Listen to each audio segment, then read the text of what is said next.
नाज़रीन, नवाबशाह जी Bakhtawar cadet college for girls में सिंधी सकाफ़ती ॾींहं जे हवाले सां रंगारंग ख़ूबसूरत तक़रीब मुनक़िद कई हुई। सूबे जे ॿियनि शहरनि जीअं Bakhtawar cadet college for girls शहीद बेनज़ीराबाद में प्रिंसिपल ब्रिगेडियर डॉक्टर मोहम्मद अमीन सरपरस्ती में सिंधी सकाफ़त जो ॾियारो भरपूर नमूने सां मल्हायो वियो। मुख़्तलिफ़ कैडेट्स तक़रीरूं, ड्रामा, टैबलोज़ ऐं डॉक्यूमेंट्रीज़ पेश कयूं।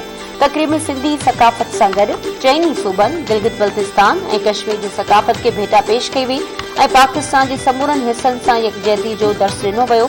तक़रीब जी पुॼाणी ते सकाफ़ती तोहफ़ा विरहाया विया। उन मौक़े ते कॉलेज जे प्रिंसिपल ब्रिगेडियर डॉक्टर मोहम्मद अमीन ख़िताब कंदे चयो त सकाफ़त क़ौम जी अकासी हूंदी आहे। सॼी दुनिया में मुख़्तलिफ़ सकाफ़तूं मल्हायूं वेंदियूं आहिनि। 5 डिसंबर सिंध सूबे जी सकाफ़त खे मल्हाइण जी यादगार ॾींहुं आहे। हुन चयो, सिंध जा माण्हू महिमान नवाज़ आहिनि। सिंधी ॿोली मिठी ऐं दिलनि खे छुहंदड़ ॿोली आहे। हुन वधीक चयो त पाकिस्तान जा समूरा माण्हू हिक ॿिए सां प्यार ऐं मुंहिंजो दर्स ॾियनि था, जेको असांजो बुनियादी कल्चर आहे।